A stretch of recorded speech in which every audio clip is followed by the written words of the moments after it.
Joining us today on episode 107 is a well-accomplished individual, a WCHA, now CCHA, champion, a Hobey Baker Award winner, a NAL Academic Achievement Award winner, and many other important awards. Welcome to the Buzz Pod, Dryden Mckay. Thanks for having me, boys. A quick story about the Dryden Mckay. Name is James Melindy, our former captain in Newfoundland, was doing the starting lineup one day, and he's high energy, he's buzzing, he's ripping out the five starters, and he finishes it with a soft Dryden Mckay. And then he went and played nasty. We probably won the game like 10-0. Yeah, I'd never heard that one. I actually really liked it. No, that's elite, actually. I can picture it like it's probably like you got to be there moment, but I can picture the moment, obviously. Probably be elite. Exactly. Let's start at the beginning, actually. Like, you're a goalie. It's always interesting to see how guys got into playing goalie, but I actually know that your dad, Ross McKay, he played one game in the National Hockey League for the Hartford Whalers in 1990-91 season. So I'm assuming he had something to do with you being a goalie. Yeah. Yeah, you nailed it. Pretty much he was coaching goalies. He's still coaching goalies to this day, but he was coaching goalies when I was younger. And I think, once I got to that certain age, it was like, where's dad? Where's dad? And it's always, he's coaching goalies, like he'll be home late tonight. So I think in my head, I put it together that if I wanted to spend more time with my dad, it would be to become a goalie, and then I could go hang out with him on the ice.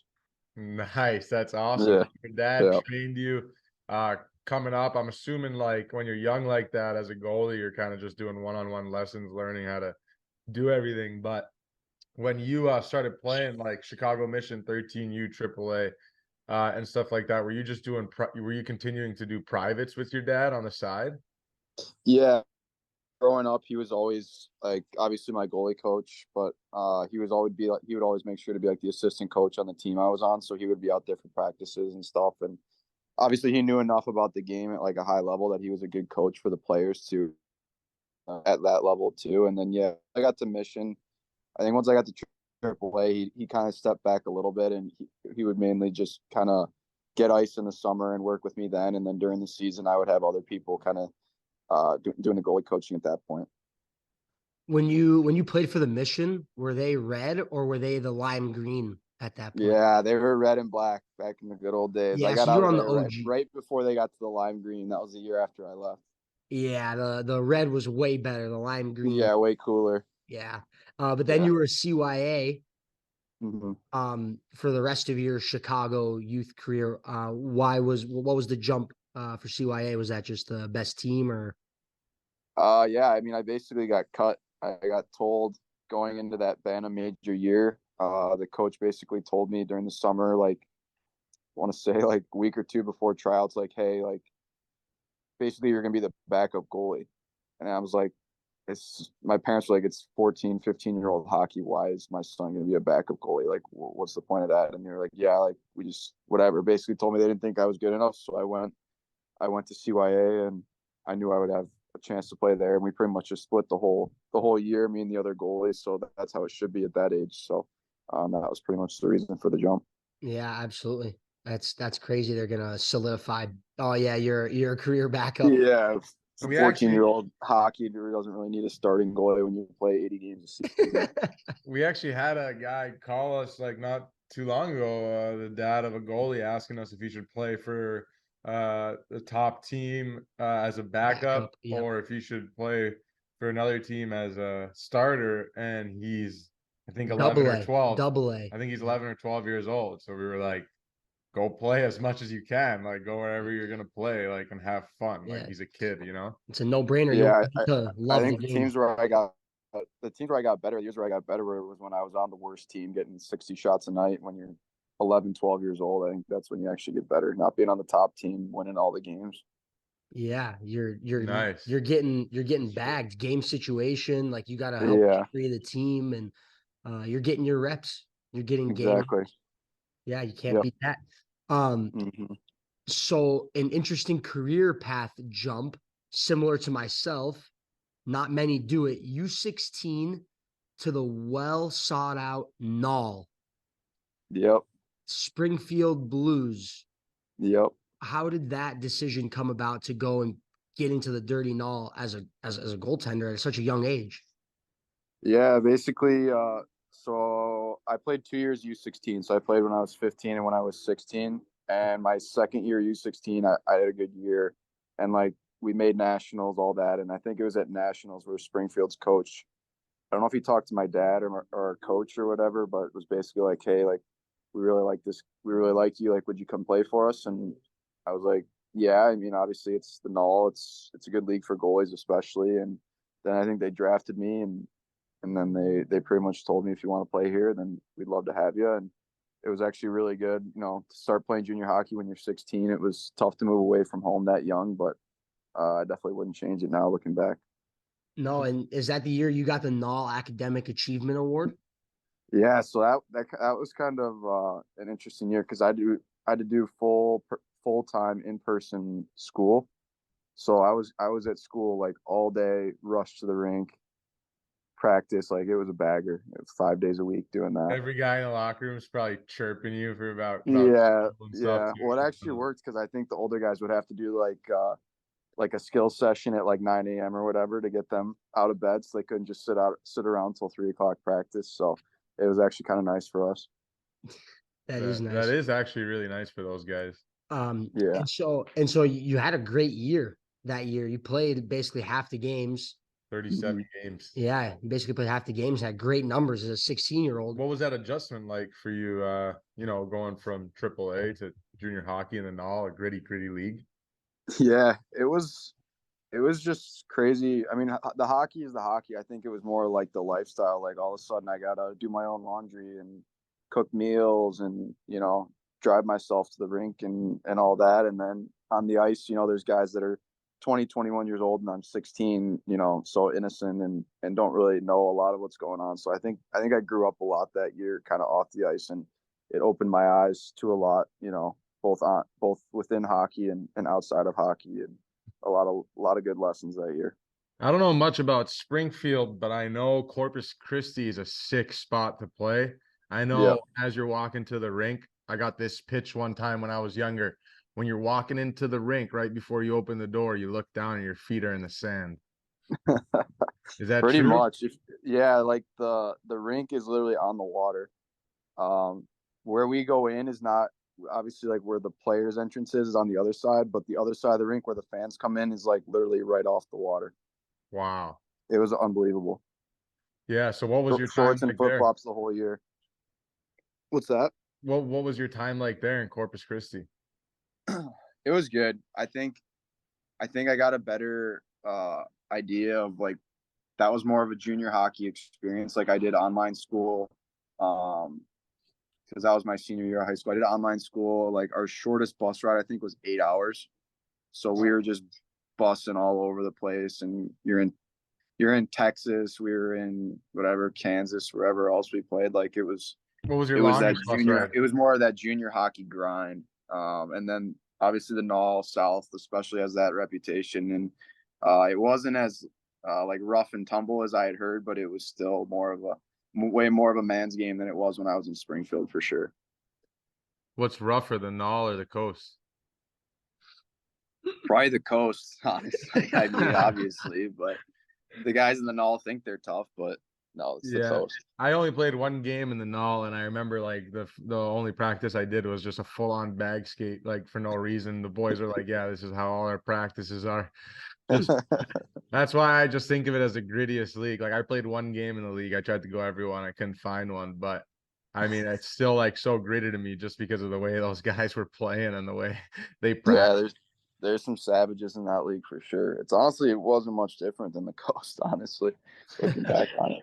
Pretty good The comparison. road trips, I actually want to know what's the longest one you had then. I think we had to go. It was 14 hours. I don't remember where. I think Topeka, Kansas, because Yeah. we were in obviously like almost as far south as you can go in Texas, and we had to go all the way up to Topeka, Kansas. I think it was 14 hours or 16 hours or something. And you had one game in the USHL that year, and I gotta ask about your stats in this game. It says 11.39 goals against average. Yeah. .667 save percentage. I'm sure you can laugh about it now because you're kind of Yeah. far removed from that day. But in the moment, it was probably fucking crazy. But like, what Oh happened in yeah. that game? I thought my career was over after that one for sure. Uh, so basically, before that year, I got drafted by Green Bay, and like they retained my rights, but obviously I still went to the Null. And then during Christmas, they had one of their goalies go to World Junior, so I got called up for like that 2 or 3 week span, and they played like 7 games, and I didn't play a single one. And then he decides for the New Year's Eve game against Madison, like their rival, packed house at the Resch in Green Bay. That's gonna be my first USHL game. I gave up 2 goals on 6 shots in like the first 10 minutes of the game and got pulled. Oh, Okay. only 2 And that goals was on it. 6? That's all he gave you? Yeah, 2 goals, Yeah, 6 shots. I yeah, mean, he could Deceptive. have kept you in there. Yeah, yeah. deceptive No, 11 goals against that was average. all she wrote. Yeah, back down to the Null. That's Pat great. Mickish, Those stats. Pat Mickish. Yep. that guy is he's on my list. He's on my list. I got him good. I went to a camp for the Green Bay Gamblers and had a really good camp. Like when we were like 15 or 16, I was playing in St. Louis. And I thought I had a great camp. He didn't say a word to me. No all-star game, no nothing. And then I just was like, this guy. Put him on the list. Yeah, I put him on the list. It was the only camp I went to. Then I got drafted Yeah. by Dubuque in phase 2, 15th round out of left field. It's a charity Yep. pick. But I'd hey, say it it worked looks out like pretty well for you. it looks like the Madison Capitals head coach would have kept you in the net because then he ends up picking you up and then you end up going to play for the Madison Capitals. So like, what was that like going into camp? Like, fuck, last time like these guys all saw me, they kind of lit me up a little bit and I got pulled. Well, what actually ended up happening was the next year, Green Bay still had my rights. I did camp, did preseason, all that, whatever, got cut. And then, of course, who ends up picking me up is Madison. And who do they play in the first game? Green Bay in Green Bay. So I think I got cut in Green Bay on Monday. And by Friday, I was playing for a different team back in Green Bay. That's Stick the Nice. Revenge Tour. Yeah, it is. How'd you play that? Yeah. I didn't play. Wow. And then Madison picked me up and they stuck me on the bench for like the first 10 games and we went like 2-8. And then they finally gave me a chance and then I kind of got to run with the ball a little bit the rest of the year, which was kind of where my junior career took off a little bit. Yeah, 39 games played, much better goals against average than your first game. Yeah. 0.70, 0.917. I don't know how much goalie stats really mean, to be completely honest with you. I think they carry a ton of weight. Do they carry a ton of weight? Well, yeah, unless you're Yeah. tall. You can be tall and have bad stats and you'll still get drafted. Yeah, but if you're short, you got to have good stats. That's facts. Like That's crazy. I played with some really, really, really good goalies on some bad teams that are great. Like they play great, but then their stats stink. Yeah, that's the thing is like, that's why scouting's so important is there's so much of goaltending depends on your team. Like you could be a really good goalie on a bad team, like you said, and you have terrible stats, and you have some really bad goalies on good teams that have good stats. Like it's Yeah. it's that's just the deceptive. stupid part. Yeah, Yes. that's tough. Actually, then the following year you played again. Madison Capitals USHL 49 games played. But I want to know when you committed to Mankato. That would have been the September before my last year of juniors. Okay, so right before your last year of junior. So after the season where you played your first full year or your first full year in the USHL, then after that season you committed to Mankato, and then you went into the USHL, played pretty much every game, 49 games, had a solid year, and then you're going into Mankato. Why did you choose NCAA route? I saw your dad went to the WHL. He's from Alberta. Did he always kind of tell you like college is a much better route, or did he kind of have nothing to do with that? No, actually, I did the London Knights camp, I think 2 years in a row, right? The 2 summers before I committed to Mankato just to check it out. And I was really thinking about it. I think the second time I was there, they asked me to stay and play preseason, but I knew that if I played preseason, then at that time you would lose your eligibility. Yeah. So I was like, you know what? I just kind of wanted to see how I would handle this because it was when it was like the team that won the Memorial Cup. It was like Kachuk, Dvorak, Marner, I don't know, Mete, they were stacked, they were loaded. So like just to be on the ice and like see those guys, because when you're an American kid playing USHL, you see the top kids, but you don't see those like top 10 pick, first round, future NHL star type players, and that's kind of what I got to witness at that camp. And I think I always knew that NCAA would be a better fit for me with my size and being a little bit more of a late bloomer. I knew I wouldn't be ready to play pro hockey at 2021. I would be, more prepared for it when I was 24, 25. Nice. And then so then you go into Mankato, and I mean, as a freshman, this like I never seen 34 games played as a goalie freshman. Yeah, was it your net right away, or was there some competition? That's kind of when the stars aligned for me. It was like I want to say it was like 2 weeks before we had to report to Mankato, and they had a goalie, Jason Pulowski, who was like going to be the returning senior goalie, whatever. I was going to have to battle with him, and whatever happened, and he like left the team or got kicked off the team. So now all of a sudden it's me, another freshman, and they get like a last minute like third string guy from Northern to transfer. So now it's like it's kind of then it was kind of my net. I actually played the first 4 games, and then the fourth game didn't go so well, and then I sat for about a month, and then I got the net back around Thanksgiving, and then I think I played every game except for like 5 games the rest of the 3 years. Did you have any self-doubt after those first 4 games when the fourth game didn't go so well? What was that mental battle like? Yeah, that was the first time in my life I think I really experienced like being like a true backup, like going into a week of practice knowing like I have to be really, really good or I don't even have a chance of playing, or else, it was kind of that feeling of, you know, not being the guy anymore. You're kind of just on the team. And especially, any goalie that's had to sit for a long period of time can tell you it's not easy. You're kind of stuck. You're not a scratch, but you're not really playing. You're kind of in this weird spot where, you just kind of have to support your teammates and be really good in practice and kind of just be patient. And I think I learned a lot there that I used, especially this year in Newfoundland, of just kind of being patient and just focusing on your game and getting better every day. And yeah, I think the hardest part for sure was staying positive. And I think, I had good people around me that were able to keep me positive and didn't let me get too low in those lows. And I came out the other side. Yeah, you came out the other side. On the other side, NCAA, WCHA all rookie team, WCHA champion, WCHA regular season champion, WCHA second all-star team. How you doing? Which is now the CCHA. Which is now CCHA. RIP WCHA. Yeah, but you dominated that. Yeah, league. yeah, really, really good stats. I mean, as a freshman, and then going into your sophomore year, like what's that summer like? What's going through your head? In terms of like you kind of know it's your net now, but you also never know.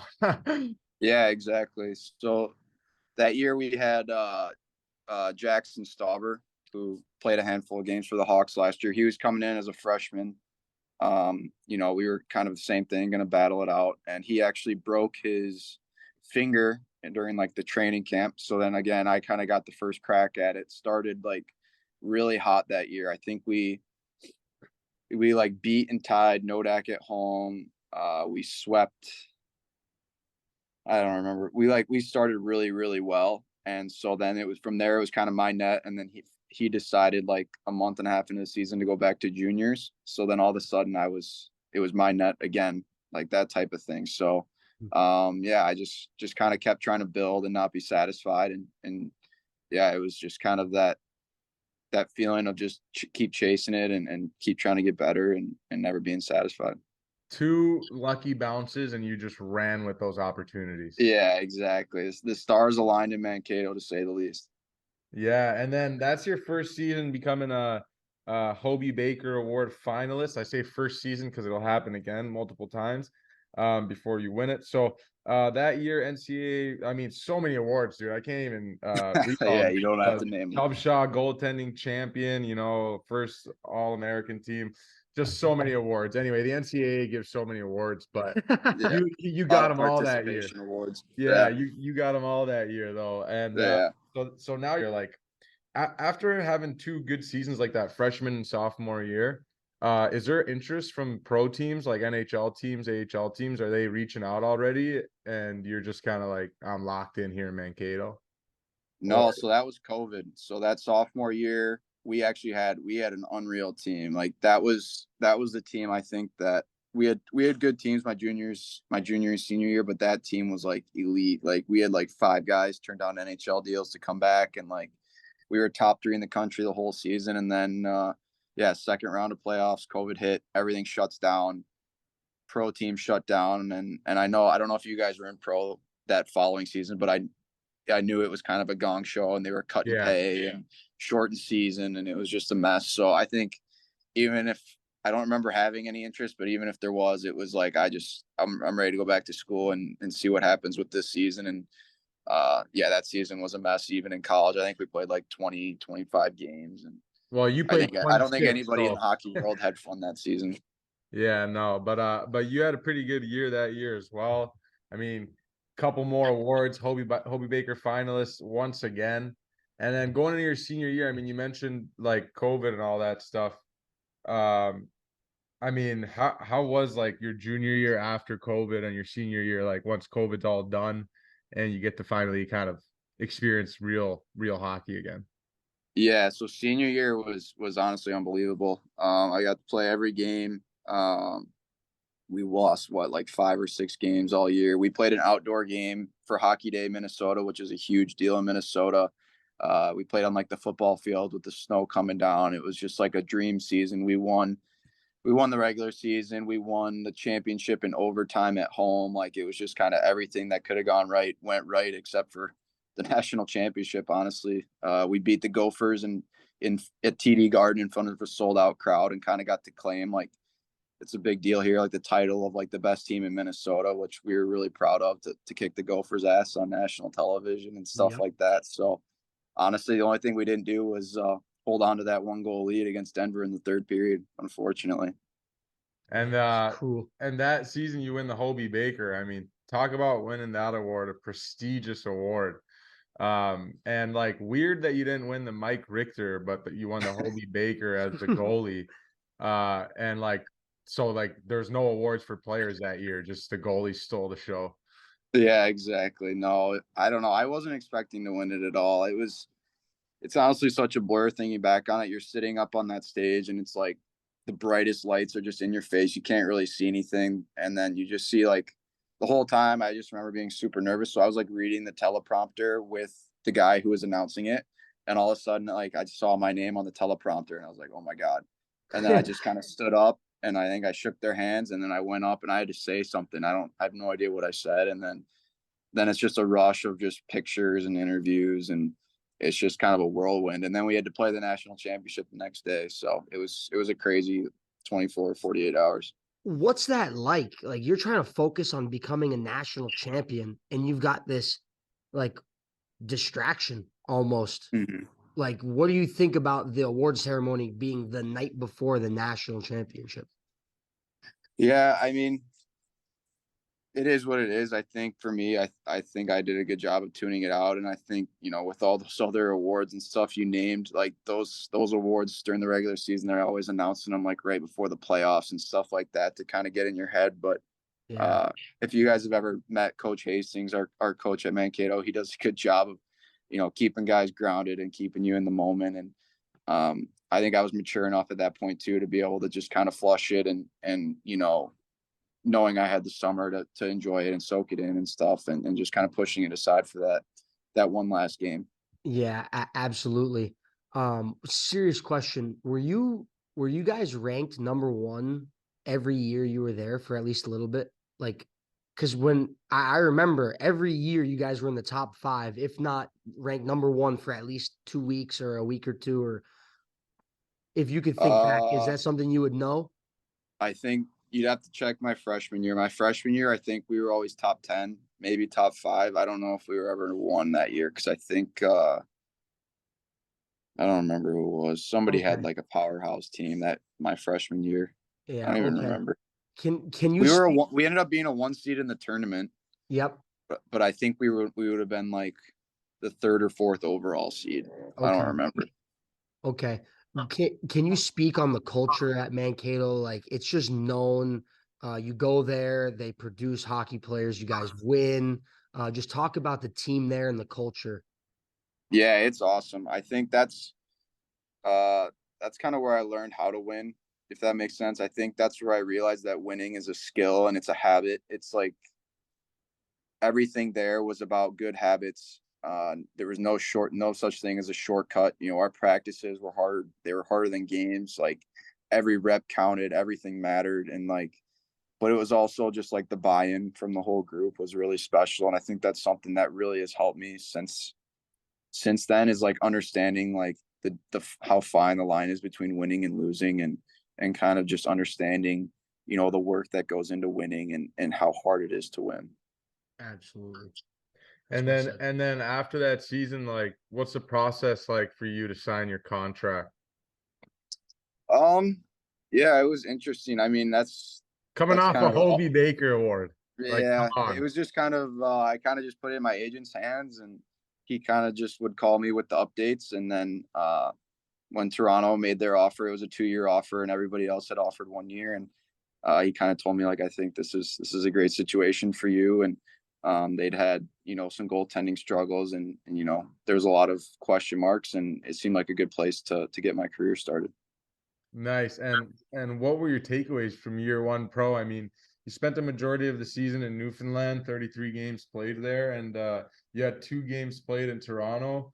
I mean, how was your first season pro? It was good. I think I learned a lot, just as far as this was the first time in my career. I think I went through some inconsistencies in my game, and maybe lost confidence at certain points. And you know, it's a really long season. I think that was the biggest takeaway for me, was it's a grind. It's such a marathon, 72 games plus whatever we played, like 20 playoff games, is, you know, you're playing damn near 100 games. And I think just learning how to take care of your body, especially with the travel that we had, was pretty brutal out in Newfoundland. It's a lot of plane rides and bus rides. So just kind of learning how to be a pro, learning from the older guys that we had. We had a good group in Newfoundland of older guys to kind of show us the way, and give us the tips when we needed them. And yeah, I think for me, it was just learning how to be consistent, and learning how to take care of my body and manage such a long season. Yeah, I mean, I think that's what most guys have. I think that's the biggest adjustment most guys have to make when they jump pro from NCAA. Just like the games, there's so much more games, you know, and the Yeah, well, is obviously not as nice as you NCAA D1 guys. You guys are, a lot of you guys flying private and shit like that. But yeah, like spoiled. how was having Z as a teammate? Oh, it was great, man. Every time he was there, you could feel the energy go up in the room. Everybody knows his personality, and he's got a great family too. There's nothing better than coming out after the game and seeing Collins running around in the solo jersey, and getting everybody in a good mood after a big win. So he was awesome. He was a good leader. Really good, really important guy to have in the playoffs. We didn't have him a ton in the regular season because he was up with the Marlies a lot. So having him come back for the playoffs was big for the team, and big for our experience, and also just our overall attitude as a team. No, I appreciate that, man. I Yeah. I I loved it in Newfoundland. I've never been out that way. And um when we were there, like, everybody's in college, you're in college towns, you're with your whole team all the time. And for you, it's your first year pro. You go out for pro, and it's nothing like college. As soon as practice is over, you kind of go your separate way. Whereas Newfoundland, there's not much, you don't know anybody around besides your teammates. So I felt like that felt a little bit more like college. Whereas when you play in a different organization, it's less like that. But I loved it there. And I'm curious your thoughts on kind of the difference between college life and pro life. Yeah, it was honestly like it just reminded me of juniors. It's like all you have to worry about is hockey, which, you know, can be good and bad. I found there were times last year where I was thinking about hockey way too much away from the rink, and I'm kind of getting in my own head a little bit. And I think, you know, when I was talking to some people over the summer, that was also something they experienced too. Is it's like it's great only having to worry about hockey, and hockey's your job, and it's what you know, and it's what you love. But sometimes when you get away from the rink, you got to get away from the rink too. You got to forget about it. And whether you had a good day or a bad day on the ice, to come back and hang out with the boys and kind of forget about it is really important too. And I think that was something we had in Newfoundland because we had a lot of first year guys all in the same boat. Definitely. And man, in the dog days of January and February when it's dark and Yeah. cold, man, you get you get to some dark places mentally. Like Yeah. it's hard. Those are the true dog days of the season. It is way harder playing in a place like that. It is way harder like than playing in a place that's sunny, and it's like the weather does affect the mood sometimes, especially when things aren't going well. Yeah. Sometimes When it's you need cold that and rainy in sun. Newfoundland for a month straight. Yeah. It makes it tough. Yeah. Yeah. Fog town. But what's something that like this summer you were like, okay, this season like pretty good first season, but I think this is something that I really got to hammer this summer so I can go back next season and I think it'll help my game a lot.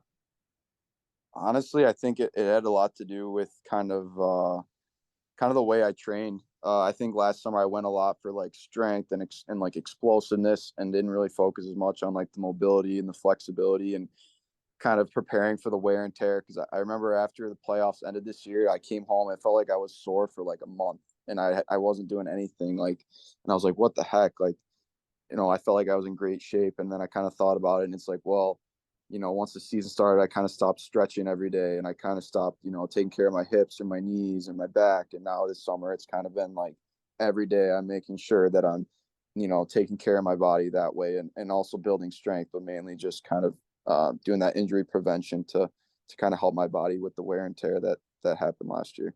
To help you with the marathon. Exactly. So going into this season, I mean, what are your goals for this year? I mean, obviously you want to play like at the highest level possible, but do you have any like personal goals for it's obviously way different for goalies. I mean, I don't know how it would work, but do you have any? Yeah, I mean, I think obviously I want to spend some more. I want to be in Toronto a lot more than I was last year. I really only got that 1 week there, and hopefully this year I can get a little bit more time there. But that's also something that's out of my control. So I think for me, it's just I think consistency. I think last year I started hot and then I kind of fell off, and then I was all right for a while, and then I had a good playoffs. And it's like this year I want to be consistently reliable. And whether I'm playing every game or I go a stretch where I'm not playing or whatever, I think I want to be more consistent so that I can make the most of my season and earn the trust of the coaches both in Toronto and in Newfoundland.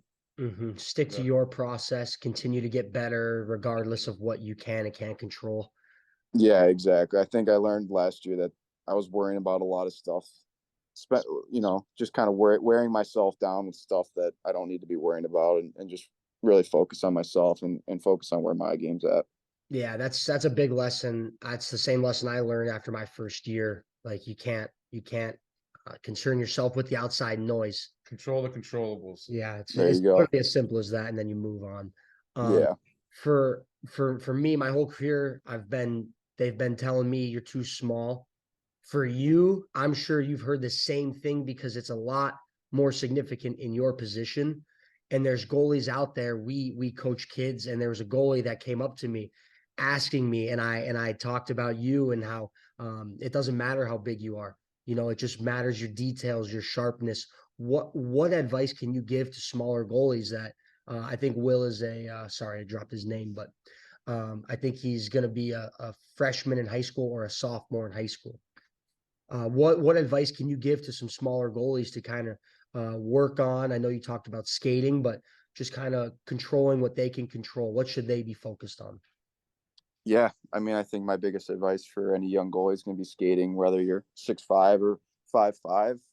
But especially as a smaller guy, if you can be in the right position all the time and square, you take up a lot more net than you think a lot of times. And I think for me, being undersized as a goalie, and I get reminded of it all the time. I think if you're good, they'll find you. I think that's going to be true no matter what position you play, what sport you play. If you're good, you're good. And whether you're 6'5", getting scouted by the NHL, or you're 5'9", just grinding to make a junior team like I was, I think all you need to do is get your foot in the door.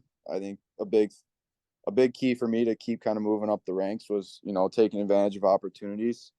maybe not that first game in the USHL, but I felt like after that, I did a good job of, running with the ball when I got it. And you got to be ready for those opportunities. And that starts with your preparation and, having that mentality that, you're going to prove people wrong. And that's kind of what it comes down to. You can either prove them wrong or prove them right if they call you short. So just control the controllables and take advantage of your opportunities. Yeah, that's awesome. I mean, you prove them wrong or prove them right. That's damn right. I got goosebumps when you said that, but it's also like you said it best. Get as good as you can. If you're good, they're gonna find you. Like, become the best goalie you can be or the best player you can be, and then it should play out. Let the chips fall where they may. Yeah. Mm-hmm. You got anything else? Your favorite city you traveled to in your first year pro? I think that one's pretty obvious, Souls. I think that's got to be Fort Myers Beach. Yeah. Okay. Florida. Other than Fort Myers, I'll do a northern one. yeah, do a northern one. I liked Portland, Maine. Yeah, I think it's a cool town. I think it's underrated. A lot of good spots to eat there, which I enjoyed. Like, we had a couple extra days there, I think, the last time we went. And there's some really good like lunch spots and dinner spots there. What's the lobster roll place? Rock and roll? No, with the dice, Lobster Co. something. Yeah, I don't know. Should ask Skur if he went there and didn't he eat like 2 lobsters or something. Yeah, yeah. Pre-game lobster roll. Yeah. High roller lobster roll. That lobster roll, that's what's called. High roller. Is that what it is? Yeah. That's a great roadie. Shout out to Maine. And favorite college barn that you played in, obviously not your home barn. My first college road game was Ralph Engelstad Arena, North Dakota. Yeah. So that was like, that felt like I was playing the NHL. It was like 11,000 people, sold out. They scored like 2 minutes in, and it was fireworks are going off over my head, and I was just like this scared little freshman. I didn't know what the hell was going on. Yeah. Oh, dude, that's nuts. So that one was a good one. Yeah, it's a welcome to college. Well, yeah, that was my welcome to college moment. It's very cool. Well, Drydes, man, like you're so humble. You're such a good person. Like you carry yourself in a very professional manner. I love being your teammate all year. You have great chirps. It was a pleasure being your teammate. I always got to take care of my goalies. I love coming over the blue and just taking a clapper right at you. Yeah, of course. Every time you drive by, it's been an honor. Every time I'd skate by, you'd be like, "Thanks, Soul," and I'd just be like, "Yes, he appreciates it." Yeah. You're one of the few guys that'll actually shoot it from the blue line on warm-up drills. That doesn't go unnoticed in the goalie world. Dude, it drives me nuts. It drives me nuts. In the summer, it's fucking 7 a.m. Guys are sniping. Guys are coming in, working on their fucking Austin Matthews toe drag snipe. Yeah, the whatever. I'm like, yeah, man, this guy just got on the ice 4 minutes ago. Don't whiz it by his ear. Yeah. Hey, you're always welcome in Goalie Nation if you're gonna shoot it like that in warm-up drills. You're one of us. Man, you always got to take care of your goalies or the backbone of your team. Take care of the goalies. Goalies take care of you, right? Yeah, you bailed me out so much this year. Oh. Thanks for coming on, Drydes. Really appreciate it, man. It's been unreal. Yeah. Thanks, boys. See you soon, Souls. Yeah, absolutely.